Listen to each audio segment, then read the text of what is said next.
Hey, everybody. Welcome to another episode of Purple Insider. Matthew Coller here. Great to have you back with me again tonight. And it is remarkable how every day something new happens that we have to talk about and discuss and have a good conversation about to start the show. And then, of course, as always, get into all of your questions, have a fun chat here over the next hour or so. A lot of times it does turn into or so, I think. And when you've also got this week a preseason game coming up on Thursday night, if you don't follow the Purple Insider podcast feed, make sure you go check that out because I have a great discussion with Ben Gessling to dive into for you after the show. If you want more Vikings talk, we had a really fun conversation. Ben looked into his crystal ball to talk about Jordan Addison, to talk about the Vikings defense. And then we even went through some old Seattle Seahawks quarterbacks because that's what we do. So make sure you're also checking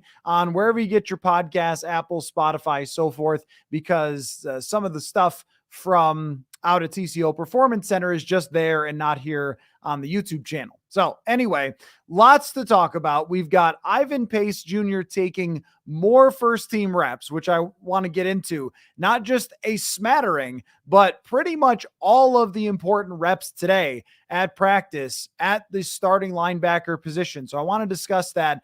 Also, the Vikings have a depth chart out and it is unofficial.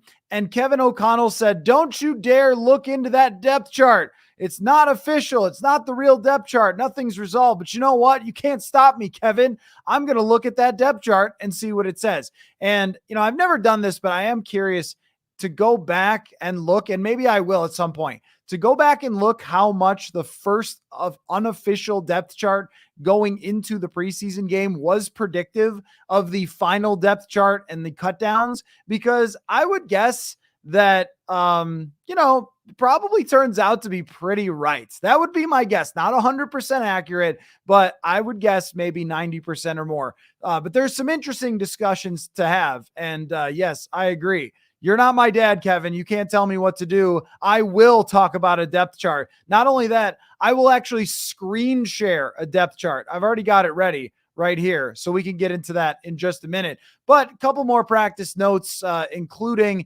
that Danielle Hunter actually took some 11-on-11 reps. Now, you are not going to see him in preseason at all. That is a lock guarantee. But at least Danielle Hunter is coming along. Brian O'Neill is starting to come along, doing a little bit more each day. And TJ Hawkinson, it is an illness. And I have to shout out whoever it was on Twitter. I don't have the tweet in front of me. But when I tweeted, hey, Kevin O'Connell says Hawkinson's just got a little bit of an illness, no big deal. Someone said he's sick of not having a contract extension, which I thought was perfect. I don't think that's what was going on, but it probably was just that he's not 100% and they didn't want to push it too hard. That's kind of what this team does. They are very, I think, diligent and smart about the way they handle the injuries. We saw the results of that last year. We've seen them be fairly healthy, if not completely healthy. Aside from Andrew Booth Jr., who was back out there, did he practice entirely? I think he did. I think he did it and do the entire practice. A couple of things stood out to me today. One, for all you N'Keal Harry doubters, last night, he made a great catch today in the back of the end zone and then got a big dap from Kevin O'Connell. So there's your N'Keal Harry daily update. Maybe we'll have to do that every day. Like, did N'Keal Harry do anything? Also, the internet got very upset at the idea he could be number 28. It's actually a different receiver that I've never heard of before that they signed who has number 28. I promise if the Vikings give out number 28, it won't be to a wide receiver, and they probably won't give it out anytime soon anyway to anybody. But that is another discussion in itself about the number. They just have to give out numbers to players. They've got 90 of them. There's only 99 numbers, and you got 90 players. You got to work this out somehow. They're still giving out number 84. So, you got to give guys numbers in the preseason and whatever. So it's fine. If a guy is wearing number 28 in practice and in the preseason, it makes no difference at all. Nobody's wearing it in the season, but no one has been given number 28 and number 80 is retired for Chris Carter, but number 84 is not for Randy Moss. And that's just kind of weird. I've always been against retiring NFL numbers unless it is a very unique situation, not just this dude was great at football, retire his number. I mean, maybe if a player like, like a Corey Stringer situation, I don't mean to turn that in a dark way, but somebody that you're truly trying to honor their legacy or something like that. But just when it comes to players, it's fine. There's so many numbers. I don't need Randy Moss's number retired. I didn't need Chris Carter's number retired. Eventually, if you keep retiring receiver numbers, there's not going to be any left. I mean, I assume the franchise is going to be around for a really, really long time. Don't retire numbers. Put them in the Ring of Honor, and that is fine. Same with 28. Give out 28. It's fine. It's all right. Adrian Peterson was a phenomenal running back. Now it's time to just move on, give somebody else the number. And at some point, you're going to put him in the Ring of Honor. And that's great. That's the best way that you can possibly recognize somebody of his talent. Totally fine. But let's circle back to, because I think that's most of the notes for today. Let's circle back. Oh, yeah. And Jordan Addison, did I mention that he is going to play in the preseason game, which is a discussion in itself, because you could make the argument that Jordan Addison is such an important part of this offense that you really don't want him to get injured in any kind of way. You don't want him to get a little toe injury playing in a game that means absolutely nothing, and that the league has de-emphasized and the teams have de-emphasized to the point where past the first couple of plays of these games, it's all backups, and then it's all guys who aren't making the team.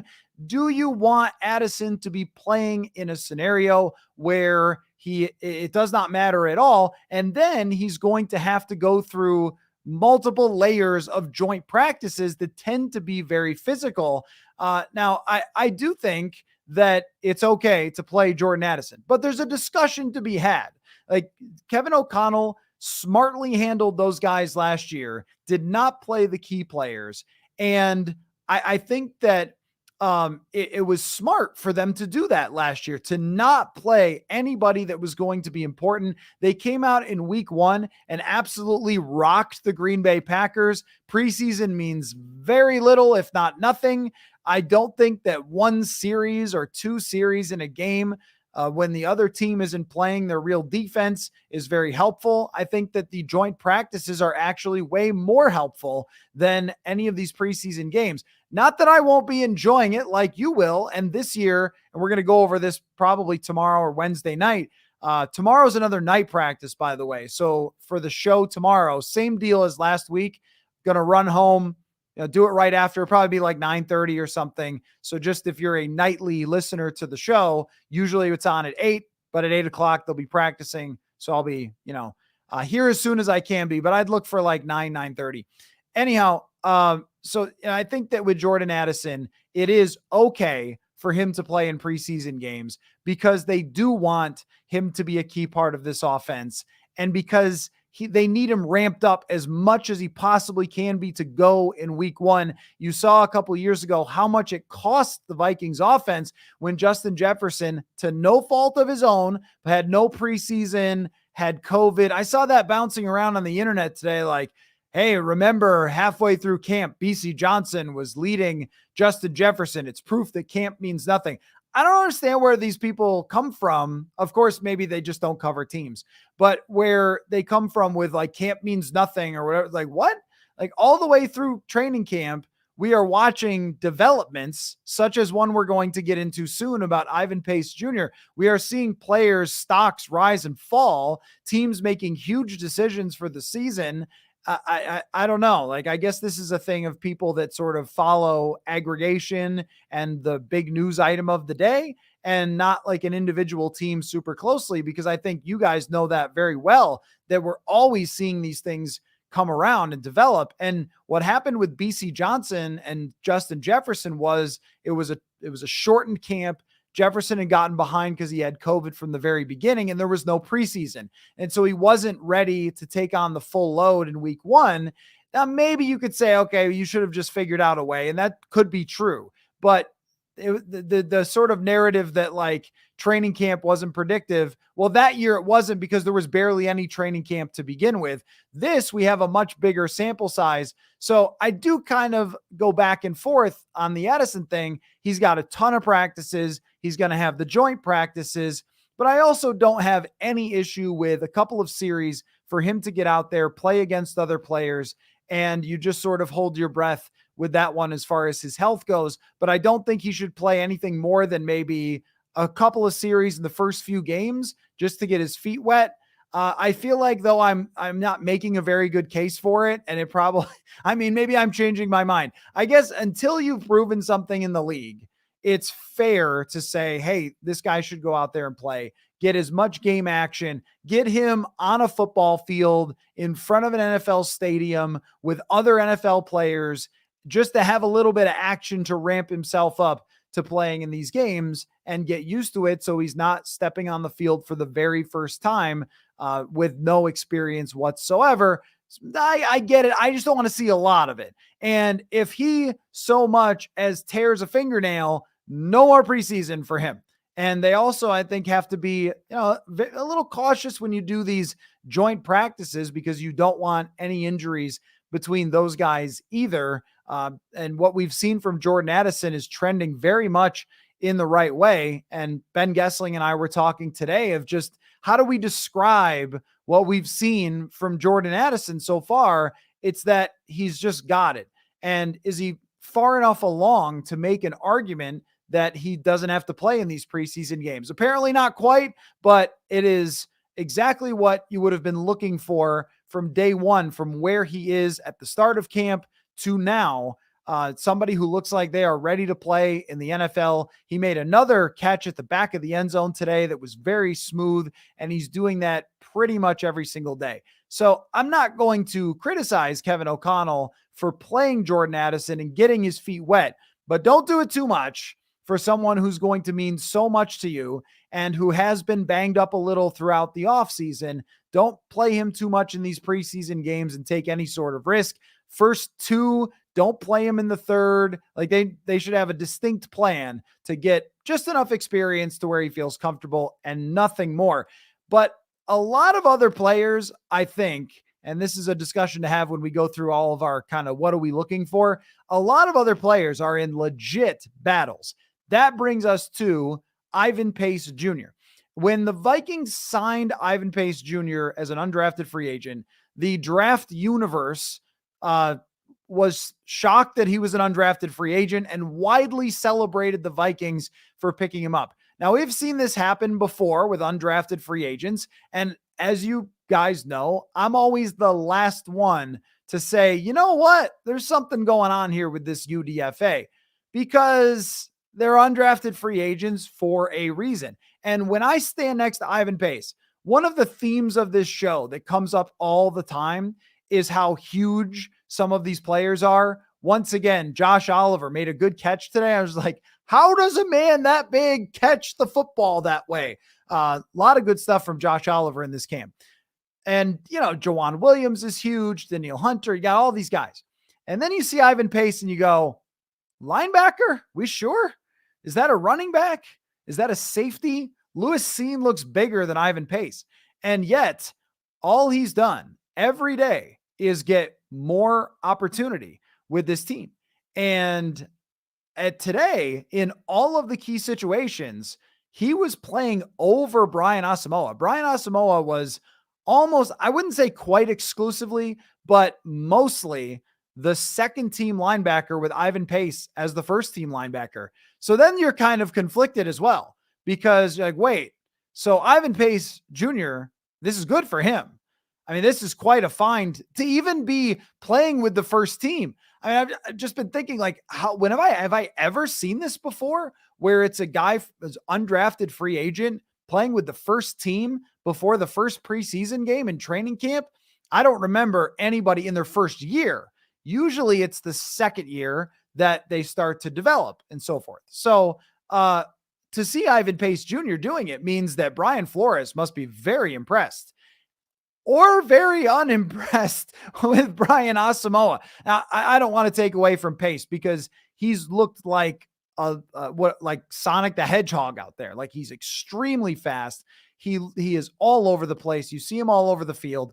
And even though he doesn't have the size, he wouldn't be the first linebacker in history, Eric Kendricks recently, to be undersized, have some success. We're going to see a little more, I imagine, in the preseason games of how the guy handles real blocks coming from guards and so forth. But I think with Brian Flores, knowing the defense is really the key. And then, doing what you're supposed to do. The guy had great numbers in college, and it looks like some of them are translating over. Maybe he's a very bright player. I've only, kind of heard him talk a couple of times, but he's not like one of the more, what would you call it? Like outgoing players. He's kind of linebacker mentality.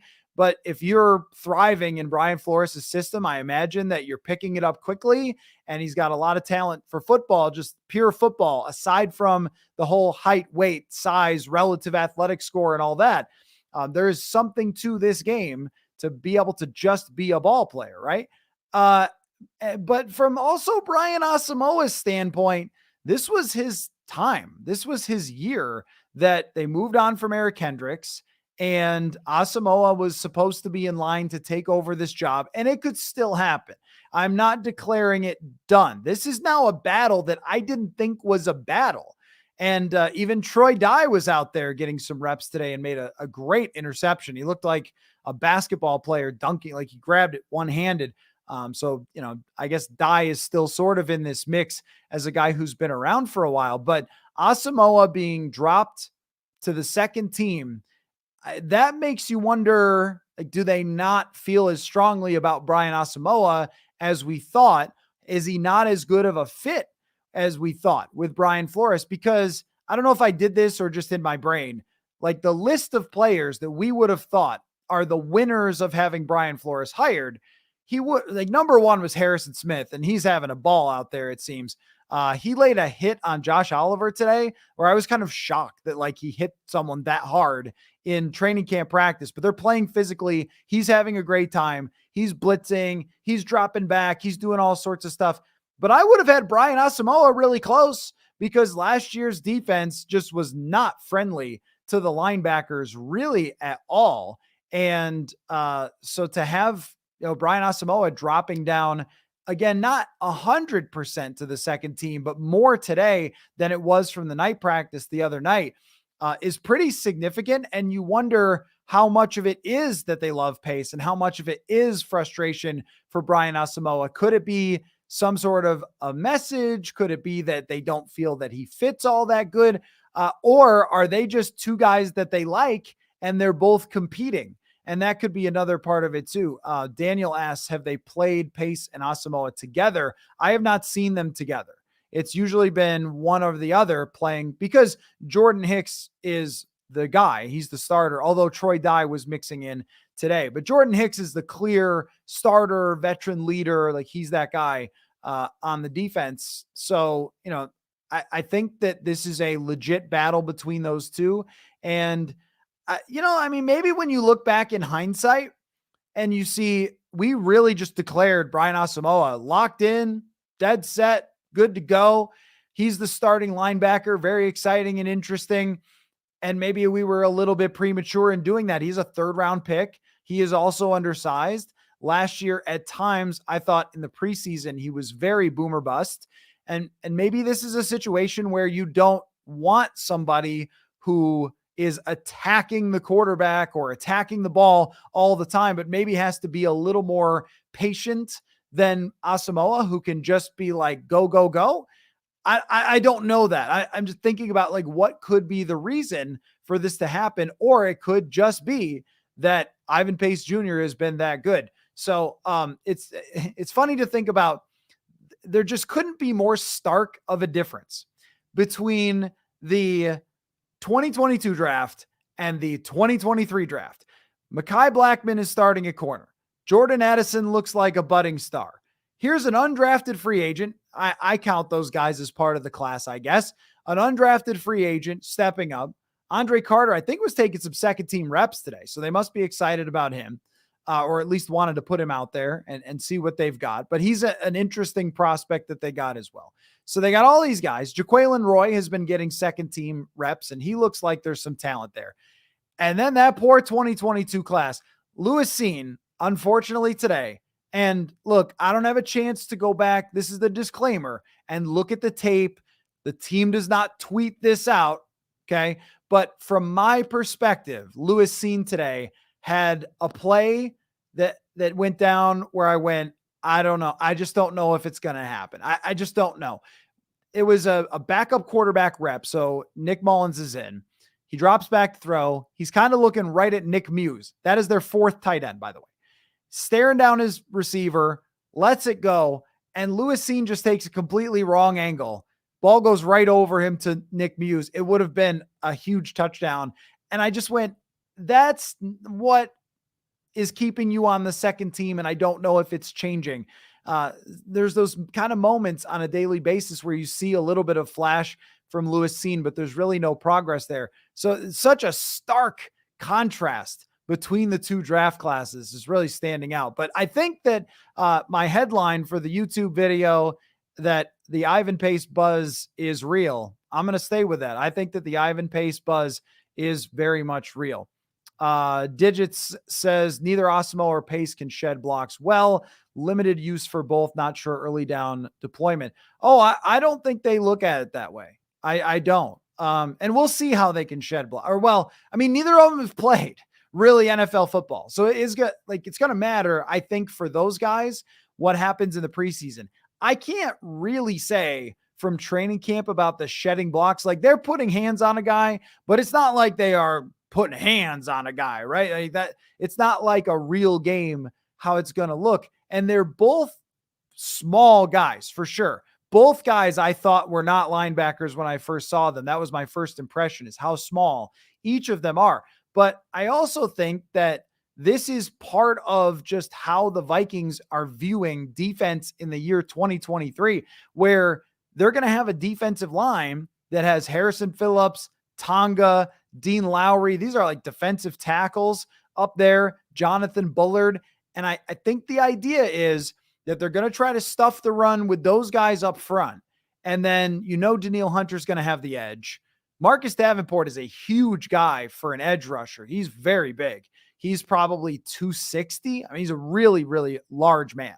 So they're hoping that D-line can mostly dominate on the run, that they're going to play an extra safety up in the box a lot. This is going to be a lot of cover one. You guys are not going to be used to what you see, I think, when it comes to Flores' defense, because Mike Zimmer in the last few years started to go with a lot more cover two. And then last year was all two safeties back with Ed Donatel. There's going to be an extra safety in the box. So the idea, I think, is, yes, they're going to have to shed some blocks, but if they can stuff up front a bit, then they're also going to have an extra body up there playing, with a safety in the box, and that they can kind of make up for it. And I guess they're going to see what happens. But either one of those guys, I think, is going to have to be playing a lot. They will use dime packages. They will use packages that have Josh Metellus in there at a hybrid linebacker. But whoever wins that job is going to play in their nickel package, and he's going to play pretty often. From Jared, there's going to be so many dudes rotating in this year. Missile after missile launched at the quarterback. I do agree with you there that it may not be lock dead, just it's Pace or Asamoah. That's a good point. It may not be that way. They may use multiple players at multiple positions to rotate guys in. But I think with a nickel package with the two linebackers, it is probably, now I don't know this, but it's probably going to be somebody wins that job and takes the majority of those snaps. I would assume so. In most nickel that I've ever seen, that's how it usually is, that there isn't like linebacker, I think, is a hard position to just say, all right, you go out, you come in, you go out, you come. Like D-line, I think, is easy to do that. All right, this guy's gassed, you go out, next guy in. But linebacker, there's so much communication there that I'm not sure it's as easy to just rotate guys in. But as far as getting more players involved, that's very clear. They are getting more players involved, and Ivan Pace getting a chance here is part of that. From Bfrost, why does 28 matter? Ahmad Rashad, forgotten by everyone under 30. No, Ahmad Rashad is a great example of why you shouldn't cancel numbers, or not cancel that. What is it? Retire numbers, or cancel anyone from using them, whatever. You know what I'm saying? Like, you shouldn't just retire a number, take it out of existence. Like, let multiple great players have it over the years. And again, eventually you'll just run out of them, or somebody gets left out like Randy Moss. If you just start retiring them, it becomes complicated. The franchise is going to be here a long time. You're going to have a lot of great players. Are you retiring 22 for Harrison Smith? Like, no, but like, what's the standard there if you start retiring a lot of just really great players? I don't know. Anyway, yeah, but 28, like 28, I think is an okay receiver number. Ahmad Rashad was 28. I don't know that it's a legal receiver number, but yeah, I'm not concerned. And I just saw, it's just because the internet was talking about it. I'm never concerned when they give so-and-so such and such number.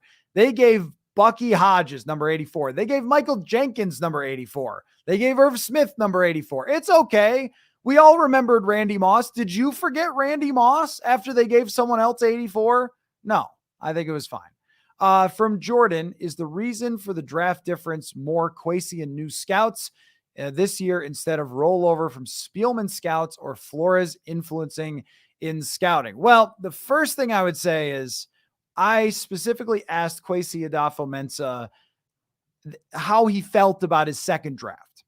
And he said that he felt much more comfortable in his second draft with the players that they were looking at rather than just getting hired midway through the process. So he would tell you that he felt much better about the second draft than the first. I don't think we can just pin it on the scouts, though, because when you look at the decision to trade down as far as they did, that wasn't a decision made by Spielman scouts. That was a decision made by Kwesi adofo-mensah. And we need to second guess that because it was first guessable that could go wrong and that they could miss out on some good prospects and not get back what they thought.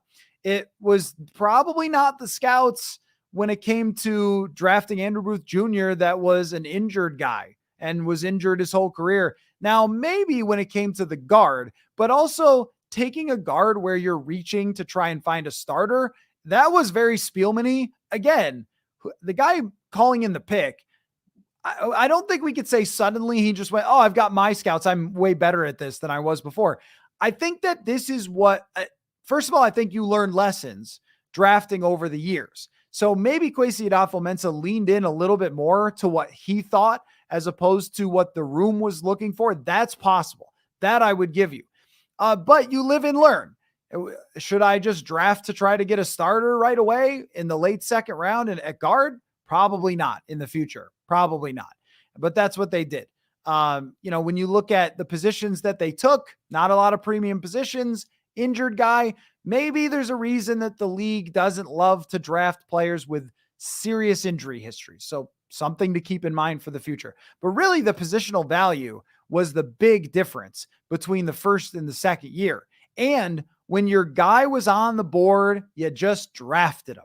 You didn't trade down. You didn't get cute. And I thought on the first draft night, I thought it was getting cute. I thought they predetermined we are trading down no matter what. And that's why they did it. But I would say, and this is just draft theory for you as we analyze 2022, 2023. This just tells you how random and weird this thing is because Lewis Cine is a first round talent, I think by everybody's draft board. He was a missile, as somebody said earlier, in college. He was a great player, played for a national championship defense, was phenomenal, ran a 4.3. He's huge. Talk about the size of the guy. It just hasn't worked out. If it worked out, if he was really good, we'd be like, wow, what a trade down, right? I mean, that's drafting for you.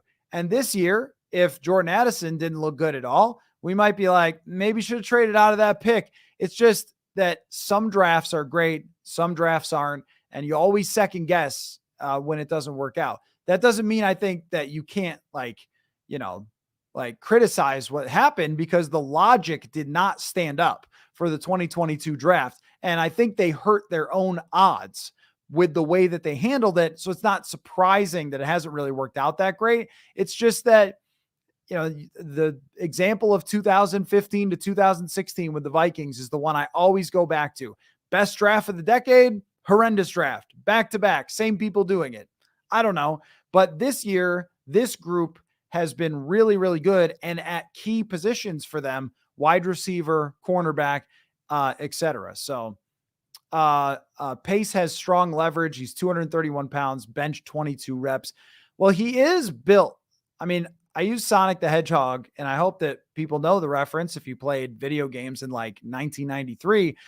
But because he is compact is the way that I would phrase it. And there have been smaller, compact linebackers who have succeeded. The thing is that he is the literal smallest linebacker in the league if he starts. And that's going to bring some challenges. But as you mentioned, it's not like he got steamrolled in college in the run. The NFL running game, a little bit different. But if Ivan Pace is a huge difference maker in the blitzing game, if he can make a difference in the coverage game and get that down, and if he can defeat some blocks, but even gets pushed around a little, you can work with that. Like getting pushed around a little bit in the run game is something that the Vikings have decided by just personnel that they're going to be a little bit okay with. And you have to be okay with giving up something. It's like, if you don't blitz, you have to be okay giving up underneath. And if you do blitz, you have to be okay with giving up a big play. And if your linebacker is humongous, you have to be okay with running backs getting open and getting yards out of the backfield. And if he's tiny, you have to be okay with him getting pushed around every so often. If you're going to give up something, giving up a few extra yards here and there on a run play where a guard gets out to him, okay. But maybe the height can play into his advantage. We're getting a little ahead of ourselves into actual games. It hasn't been determined yet, but maybe there is an edge a little bit to being as short as he is in comparison to other linebackers, smaller target to hit. I don't know. I've seen it before. One of my favorite players in the history of the National Football League is Sam Mills. So I'm always going to look at a smaller linebacker and go, if you had the guts to get here and the talent to get here already, to be playing with the first team, you probably know how to work around some of your height and weight issues. So it's a very, very cool story for him to be playing with the first team. That's something, again, I don't think I've seen a UDFA rising this quickly. Is Jaquelin Roy a thing? I think so. I think we could see Jaquelin Roy, especially consider that James Lynch is out for the year now with this ACL tear, and that does open the door for Jaquelin Roy. I just see a dude with a lot of strength is what I see from Jaquelin Roy, that when he's going up against the Vikings offensive linemen in these one-on-ones, you just see this power of him delivering his punch into people. And he was another good bet in this draft and has made a strong first impression. And maybe there's an opportunity there. I think they're going to keep Jonathan Bullard. They liked him last year. They brought him in, and Kevin O'Connell mentioned him today. He does get first team reps sometimes. I think he's a guy that they like. Kairos Tonga is clearly going to be a huge part of that. So does Jaquelin Roy actually get into games right now? That I do not know, but will he have a chance to develop into that position? I think so. And that was another late round pick that I think a lot of draft analysts liked when, he was taken, because they viewed him as somebody who had upside that he could grow into. And it's because of that raw strength that you see. From Daniel here, Flores addition has to be the greatest addition this team could have done in the offseason. I feel the excitement the offense got from KOC last year. We are finally getting back to that for the defense. Hard to disagree with that. Yeah, I mean, you just see it. You just feel it. Now, let's not lose sight of the fact that if one of these cornerbacks doesn't work out, it could be a rough ride.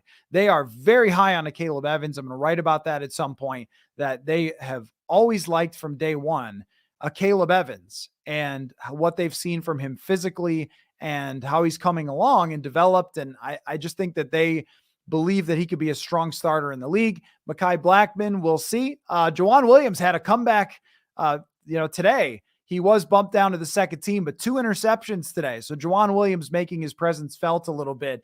The cornerback group is really going to determine this, but Flores has brought something.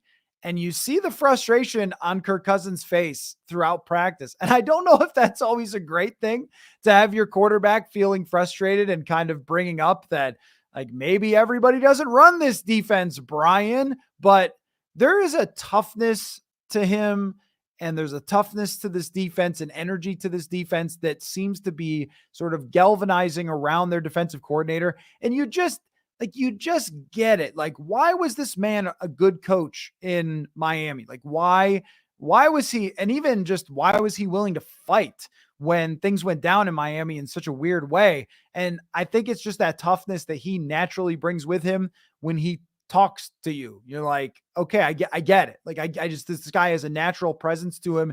His philosophy, I think, makes a lot of sense. So, I think that you're absolutely right that he has brought something that they really, really needed, especially with a group of, you got some older veterans on the front defensive line, but a lot of young players on that defense.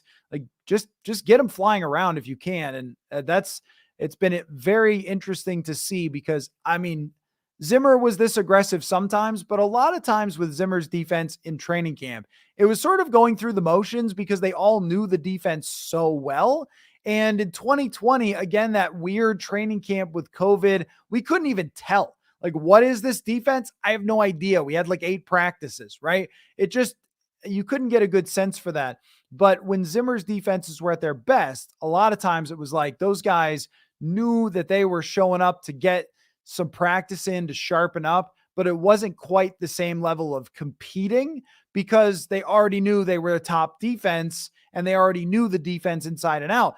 This is guys learning, but also guys competing. And maybe that plays into the energy as well. From Michael, what is the approximate percentage you would anticipate using 12 personnel? This is something that I asked Kevin O'Connell about. And I think he was talking about, being excited about Josh Oliver's role. And I think that if we're doing the winners of training camp so far, yeah, Brian Flores is probably number 2. Ivan Pace is probably number 1 at this point. But I also think Josh Oliver is one of the winners of this training camp so far, that he has looked like a legitimate player who could catch the ball. And we know what kind of tremendous run blocker he is. And I think he can do a lot of different things, which is pretty helpful. So this could be, you talk about the scouting and stuff. Pro scouting matters too. We focus so much on the draft scouting, and I understand why, but finding pro players to bring in that can make a difference, like Josh Oliver potentially can, I think is pretty important. So, Oliver has looked like he's going to be part of it, but your question was the percentage. I still don't think it's going to be massive, but I think it's going to be increased by quite a bit. I think it will be increased to maybe, let's go with like 24%. How's that? I think maybe 1 in every 4 or 5 plays is where it fits in. But the root of Kevin O'Connell's offense is and always will be the 11 personnel, 3 wide receivers. They had a lot of success with them last year. So, I think that it's going to be a tool that they use, but I don't know if it's going to be this, big change. They're not going to just suddenly become Gary Kubiak. Let's see, from Zimbardo, let's teach Scene to play outside corner and tell him to play man coverage on every snap. Now he knows where to play. I'm joking, but if he never picks up the defense, I'll be sad. Yeah. If only that could happen, but unfortunately he runs a 4-3-7, but shiftiness is what matters at the corner. And I know you're kidding, so I'm not trying to actually you, I know you're joking, but every night someone's like, what about linebacker for Lewis Scene? What about he's just going to have to figure it out or not? That's really how it's going to go here. So far, there was a flash there and there was some excitement there for one practice that went well for him, but it just hasn't really resonated in multiple strung together practices of making plays. And there's just no sign whatsoever that it's really going anywhere. And it might just be the case. Like, this happens, or he might need another year. He was a young guy when he was drafted, and he's going to probably get an opportunity to watch Harrison Smith play for another year and compete again next year. But at this moment, it's not going in an upward trajectory like we thought maybe that could be the case.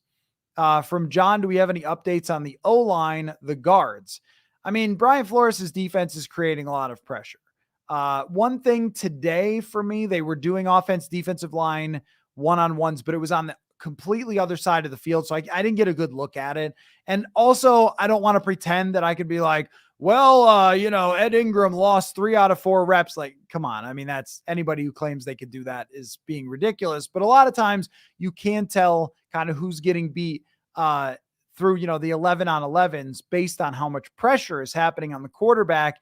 And I don't think that it's been tragic at all, the interior of the offensive line so far. But I also don't know what they're asking them to do against these blitzes. So that matters a lot.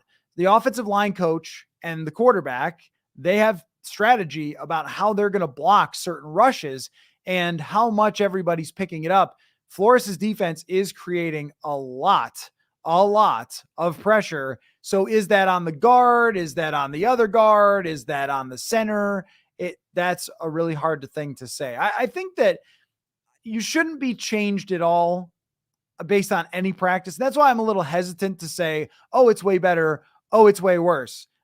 No, because I don't want to be swung too much on a few practices with the offensive line. Now, I will be interested to see how much they play in the preseason, because if we see a lot of, say, like Ed Ingram into the second quarter or something, then we'll know. So I'm kind of looking for different signs like that. The fact that they tried to bring in Dalton Reisner hasn't worked out yet. That was a sign. I'm trying to read the other signs a little bit, as opposed to saying, well, he got beat on this rep or that rep, and that means this or that. That to me is like a little bit overconfidence that I don't want to have when it comes to offensive line. But I would say that however confident you were coming into this has not changed. That's the way I would put it.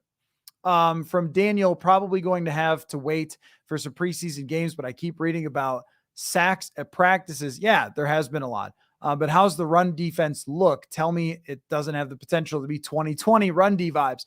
Well, I think the interior has been good of the Vikings defensive line so far against the run, but they're not tackling them. That's what's hard to figure out, that they're not like bringing him down to the ground. Specifically though, Khyiris Tonga. And we know Harrison Phillips is a good football player. We kind of know what Dean Lowry is, but Khyiris Tonga has just been a dude in there, just taking up blocks. He's kind of a beast. I mean, so his emergence could be a big swing man to this defense, because if he wasn't playing well, then I'd be going, oh man, who's going to stop the run? But Tonga is a big deal for him. Dustin says, I've heard 10 different pronunciations of Jaquelin. It is Jaquelin. Yeah. This has been established. I checked this, double check this, triple check this. That is how it's not Jacqueline, even though it's spelled similarly. It's Jaquelin. And I have practiced it, and now I'm practicing it some more. But yeah, that's how it's said.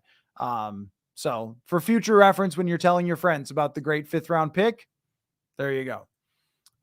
From Mark, the only group I'm scared about is the O-line, that interior. Yeah. And I think that that's my point, is that when it comes to the interior of the offensive line, however you felt about it coming in, I wouldn't change. Even if they looked great, you're going to have to see it. They play Vita Vea the first game. He's one of the best players in the league. So you're going to have to see it, I think, before we're convinced that it's different in any way. So let's see. Oh, do you guys want to go over the depth chart? I know I teased that early on, and we got lots of great questions and conversation going, and 24% is a good estimation. Thank you, Michael. I don't think that with that 12 personnel or 21 personnel, either way, if they have CJ Ham out there, I don't think they're turning into Gary Kubiak. Although maybe I should use this as an excuse to call Gary Kubiak and be like, hey, what do you want? You want to talk about some double tight ends, Gare? Let's go. But let's take a look at this depth chart. Let's take a look. Okay. I don't know if you guys can see that very well, but I'm trying to get it up on the screen here. Now, this is a unofficial depth chart. Once again, this should come with huge warnings. Can I make a banner here? Maybe I can make a banner that says, hold on. Just for them, just for Kevin. Unofficial. Okay. This is a unofficial depth chart. Everybody got that? Should I put some exclamation points on that? Maybe that needs to be more clear that it is not an official depth chart. Okay. Let's save that. Unofficial. It is extremely not official of a depth chart, but it's a depth chart nonetheless. And today, Kevin O'Connell was asked, so we'll go over it real quick, just from top to bottom. Quarterbacks, in the same order you'd expect: Cousins, Mullins, Jaron Hall. The running backs, Kevin Seifert of ESPN asked today Kevin O'Connell about this. Madison, Wongwu, Chandler, McBride, and Abram Smith, the XFL guy that they brought in. And O'Connell, that's where he said, unofficial, don't look into it. Don't worry about that too much. Don't look at the depth chart behind the curtain. But his endorsement of Ty Chandler was not inspiring. And Kene Nwangwu is hurt for the second straight preseason or training camp, which gives you a little bit of concern as well. Dwayne McBride is a rookie who I think has looked okay at times, but is he like blowing me away in practice like Delvin Cook did? Of course not. But I think that they've just got some depth issue. I mean, is it possible that Abram Smith ends up somehow having great preseason games and surprising us? The Ty Chandler thing is, if you listen to what Kevin O'Connell said today, he talked a lot about seeing the natural skill that he has, but then said, well, there's a lot of times where Curtis Modkins, who's the running back coach, has to go over to him after a rep. And I think that Alexander Madison might end up with like 270 carries this year, guys. That's how it's feeling right now. Number one and only fullback is CJ Ham, as always. When it's not someday, that will be sad. Wide receivers, it lists Justin Jefferson and KJ Osborne naturally as the starters. Jordan Addison is number 3. Again, unofficial, but I would expect that this is the way that they start the season. How long that lasts, we will see. There are debates in the media room of how long that will last. Still, even though Addison has looked good, there is a lot of trust for KJ Osborne. And also, KJ Osborne's looked great in this training camp, by the way. Like, no buzz because we know who he is. KJ Osborne's been phenomenal. He had a long catch again today. He had a long one in the night practice. Like this, he has so much trust from Kirk Cousins, and he's out there making plays. Like, we need to make sure that we're not treating KJ Osborne, and no offense to this guy, but like the BC Johnson of this year, that is not the case. Like, KJ has proven he can play. After that, Jalen Reagor and Brandon Powell. My guess is that they are listed on the depth chart after this because they are veteran players. One of them is going to have a job, and I don't know which one. I think Brandon Powell, though, because he can actually play receiver. Blake Prohl, Tristan Jackson after that, and then a bunch of guys just listed. Lucky Jackson, who didn't practice today, weirdly. N'Keal Harry, the new guy who's wearing 28, which is Jacob Copeland, Thayer Thomas, and Garrett Magg, who just, Mogg. It's not been a good time for Garrett Mogg. Let's just put it that way. It hasn't gone well. The tight ends, TJ Hawkinson, Josh Oliver, Johnny Munt, and Nick Muse, number 4. 2 other guys that you'll see in the fourth quarter, Ben Sims and Colin Thompson after that. Offensive line is exactly what you think. It's all 5 starters. And then Austin Schlottman, the backup. But you can see here why they would be looking at backup guards. Chris Reed has not practiced all camp. Blake Brandel is listed as the backup guard, along with Josh Sokol, who was a practice squad guy last year. That is just not a good situation with depth from the guard position. And it stands out on this very unofficial depth chart. If you guys, I'm not looking at the comments right now because I'm looking at this website, but if you guys are saying that this depth chart is official, you're wrong. So just be clear about that. You're going to get blocked if you suggest that this is an official. I'm just kidding. Let's go to the defense. Let's see. Danielle Hunter, naturally. Pat Jones, outside linebackers, Patrick Jones, Marcus Davenport, DJ Wanham. Those are your guys.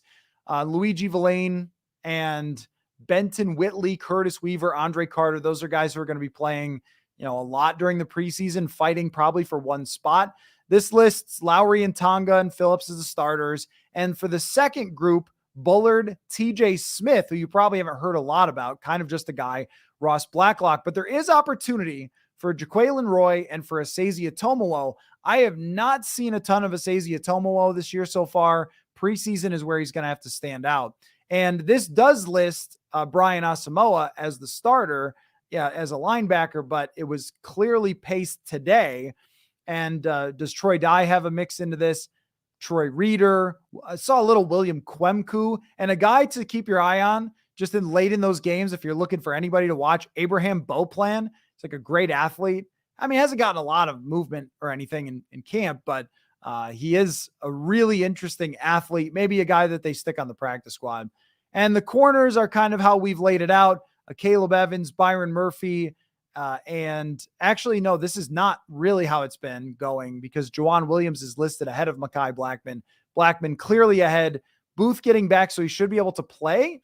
And then Harrison Smith, Cam Bynum, Metellus Scene, and Jay Ward has just not had a lot of buzz. So there is your incredibly unofficial, once more, unofficial depth chart to go through going into the preseason game. And I'm going to go back in the comments and check. Oh yeah, that's right. I wanted to talk about this. Thanks for reminding me, Ben. The kicking competition, is it for real? One of the Vikings.com great guys who works for them, Craig, and I were standing on the sideline talking today, and we were debating whether it was a very hearty debate over whether it's a real kicking competition or not. I have to say, the other kicker, Jack Podlesny, kicks the ball higher and farther than anyone I've ever seen.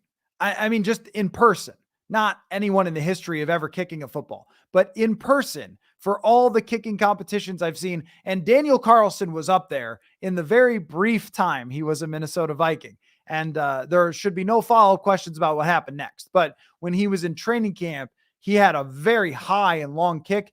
Podlesny is the same way. And he's made a good amount of them. Clearly, Greg Joseph is getting more kicks. And, that would insinuate that he's still the guy as far as the kicker, but we'll see. I mean, we'll see if Podlesny can go, make a run at it. Joseph missed one today. He missed a couple the other night. And I think it really comes down to whether Greg Joseph shows signs of weakness. And so far it hasn't been great. Last year, Joseph was aces in training camp. And this year it has not been quite as sharp. Whether that actually becomes a thing, I don't know. Let's see. Gizancad. Sorry if I don't know how to pronounce that. KJ turning into Jake Reed, solid wide receiver that moves down because number 2 is a great receiver ahead of him. Do I need to use the screen share to remind everyone of Jake Reed? I may have to do this. Let's just do this real quick since we're having a good time here tonight. Let's just talk about Jake Reed for a second. I know what you're saying, like, a good wide receiver who gets bumped down, absolutely. But let's just screen share this real quick. Let's just take a look at Jake Reed. Let's just talk about Jake Reed. This man from 1994 to 1997 had 1,000-yard receiving seasons every year and was targeted 161 times, 142 times, average 16, 18, 17 yards per catch. I mean, Jake Reed was one of the true superstars of the NFL for like 4 years there until Randy Moss got here. One of the most unselfish players in the history of the league to not try to force his way out, get frustrated, and then, was good with the Vikings in the 3-deep situation where, it was like 500, 600 yards for a couple seasons there. And then he went to New Orleans. But I mean, that guy, just an amazing receiver. I think KJ Osborne is very good. Very, very good. But I know what you're saying. Like, you're saying that, like, is he a guy that could be a number 2 and gets bumped down? Yes.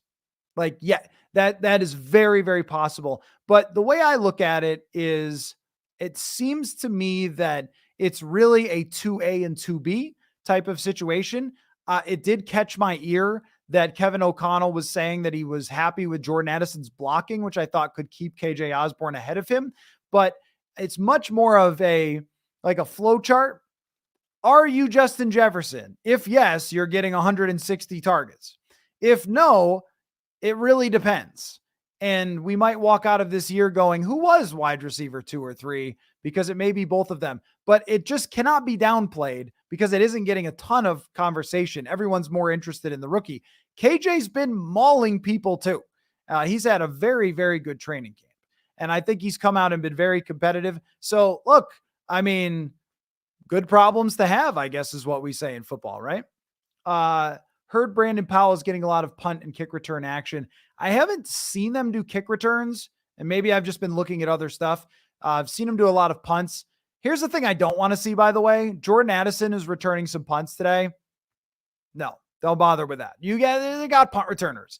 You don't want him getting hurt returning punts. That would be dumb. So don't even bother with that. He did it a little in college. That doesn't matter. He's a receiver.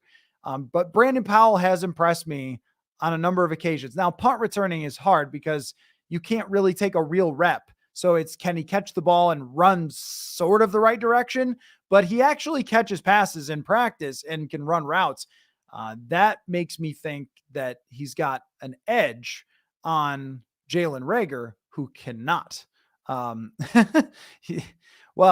Horse feathers, thank you for the compliment. And I heard somebody the other night says Matt does his research, and I appreciate that. Pro Football Reference right on my computer certainly helps. But I actually heard someone on TV the other night say, "Oh, horse feathers," and I was like, "Oh, I know that guy or woman or whoever, like whoever you are, horse feathers." But I just thought it was like funny because we've been doing this enough where I know everybody's names, and I was like, "Oh yeah, horse feathers." Like I didn't even realize that was a saying, like, "Oh, horse feathers." Anyway, so I was reminded of you. Okay, let's see. Back to Zimbardo here. We could be looking at 5 young guys contributing on defense. Even if 2 or 3 pan out as halfway decent starters and Addison looks decent, the future is bright. I agree with you. I really think that this, I really think, I'm sorry, this is a funny tweet. Podlesny missed a crucial extra point in the national championship to keep the game at 58. Yes, I do remember that happened. But I'm sorry, I got distracted. This is the point of the competitive rebuild, is what Mike Zimmer and Rick Spielman did year after year, was they ran back all the same guys. And they tried to just desperately reach to veterans. Here's Bashaud Breeland. Here's Sheldon Richardson, the old version, not the good version.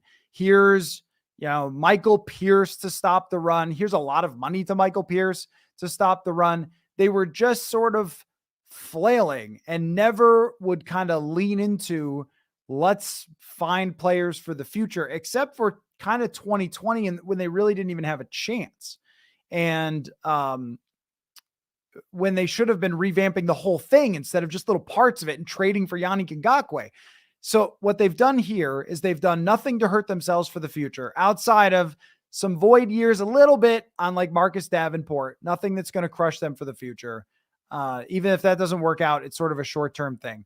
But Davenport, if he does work out, could be here for 5 years. So they've taken shots at guys on all levels, on like the highest free agent money with Davenport and Murphy, on like the draft and letting some of these guys play, like Mekhi Blackman, just throwing him in, Caleb Evans, throwing him in, not going to get a veteran corner. And then on the N'Keal Harry, Jawan Williams, Ross Blacklock, like taking shots at guys that maybe if you find something, it could work out. And that's why I said, like last night, hey, it's okay that they went and got N'Keal Harry. He might be nothing, but if he's anything, that's a really good find for you. And I think was it Paris Campbell sort of turned into something and he was a bust draft pick, not a great receiver, but kind of helpful.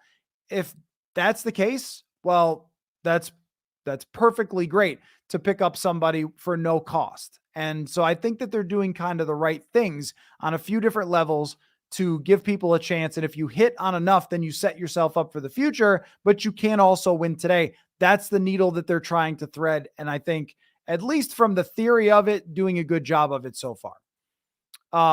Let's see, from Ken, I've always wanted KJ to be a number 2, but don't think he's ever really been one. Why am I wrong? Or do you think that happens in spite of Addison? Yeah, I think that like think of it this way. Wide receiver 2 and 3 are kind of more of a fantasy concept then they have to be like a real NFL concept. That's how I'm looking at this situation. So unless there's a huge gap between the second guy and the third guy, say like Adam Thielen and Laquan Treadwell. Okay, well, clearly it's a number 2 and a number 3. But if you have 3 great wide receivers, this goes for a 3 deep situation, but it also goes for San Francisco or Philadelphia. There are teams with 2 or 3 great receiving options. If you throw Dallas Goedert or George Kittle into the mix, this team could have 4 because of TJ Hawkinson. But I look at it as there's going to be so much attention paid to Justin Jefferson. Defenses are going to formulate their game plans weeks in advance for Justin Jefferson. That's the guy they circle. That's who they pay attention to. And Addison and Osborne are 2 different players with different skill sets. So Osborne is kind of a tank. Like he's very tough and he's strong and he can go deep down the field. We saw that today. We saw it the other night. We saw it against Pittsburgh 2 years ago. We saw it against Detroit. So he can do that. But on a play-to-play basis, he's kind of an underneath receiver who you want kind of slamming into people, like a little bit of a running back-ish. Where Addison is more of a shifty, like difficult catch kind of guy, like great hands, but he's not going to gain a million yards after the catch. He's going to, catch the ball in a lot of harder situations. So you can have more complicated routes for him, routes that at the top, he creates his own separation where maybe you scheme Osborne a little bit more of the ball. So there's a lot of these different ways to use these guys. So I don't look at this situation so much as 2 versus 3. It's 2 guys who have different skill sets who can be used along with Justin Jefferson. 2 versus 3, if we talk about actual receptions, I think it could be Osborne getting more receptions because of his chemistry with Cousins and because he can, get some of the underneath stuff that goes for yards after catch. But I also think the more Addison emerges, the more he's going to press for those receptions because he's going to be open. Stephanie, did I miss the kicking competition conversation? It wasn't a long conversation. It basically went like this. Maybe there's one. And also Podlesny kicks the ball really far. That was the other one. So you didn't miss a lot. It's just, I think that it's going to sort of show itself in these games that they want to find out if Podlesny, he's here for a reason. They want to find out if he can kick in these games. So anyway, from Jordan, I'd like to see you react to Vikings players' Madden ratings and comment on who is the most and least accurate. I haven't looked at the Madden ratings. I'm sorry. I don't really know because it's been a while for me with Madden. Mostly because of just being busy, but also the game kind of is the same game over and over again. So I'll tell you what I do if I want to play a quick game of Madden is I will go and download somebody who created the rosters. And just a quick story on this. One time I downloaded all the rosters and I was looking through, making sure they've got the accurate, like updated rosters. This was from maybe Madden 18 in 2021 or something. And the one difference, there was one small inaccuracy, so to speak. And that was that they named Ryan Fitzpatrick, Ryan Fitzmagic. And I thought that was a great touch by whoever. And also shout out to that person because you're a lunatic that you spent like all day putting in all the new players and creating players and everything else. But that just sort of shows you how rarely it is that I do the Madden thing. So I wouldn't mind looking and seeing, but I don't know them to give you kind of an instant reaction. Anyway, let me just give you guys a quick reminder on one of our sponsors, which is Grill Masters Club. And then we can close out the night on a few more questions. Our friends at Grill Masters Club, they consider themselves, and I like this, the Netflix of barbecue. So they're just a great solution to anybody who is looking for ways to kind of up their game with grilling and smoking. For me, it's grilling. I am not extreme enough to do the meat smoking, but I want to someday. They have a team of certified pit masters at Grill Masters Club that has cracked the code on award-winning small batch barbecue products on whatever schedule works for you. That's the cool thing, is that you can have it monthly. You can, pause it, update it, like however you want it. It's not as hard to get out of as let's say like a newspaper subscription or something that will charge you to the ends of the earth. It's not like that. They don't want to be that way at the Grill Masters Club. So you can get themed boxes with different barbecue products. And each month they kind of create these recipes that are awesome and tips to provide you with help with your barbecuing. So check it out. It's great. They sent me a box. It was awesome to work with.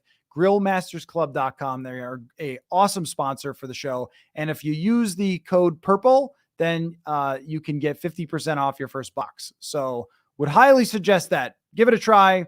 Not expensive. Use the promo code PURPLE. Go do that. Let's see. So Jefferson officially number 2 in the NFL top 100. I can't imagine who was number 1.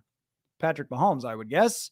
I mean, the Justin Jefferson stuff, do you guys ever just kind of stop for a second and just think, how is it that this franchise got Justin Jefferson?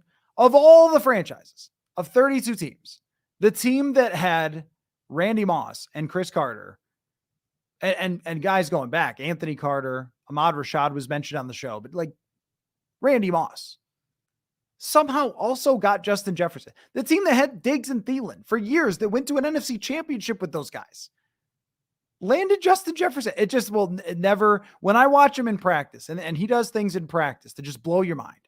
His ability, like his strength, his power, and his ability to just catch the ball at anywhere it's thrown, contort his body, rise up above people. It's just mesmerizing.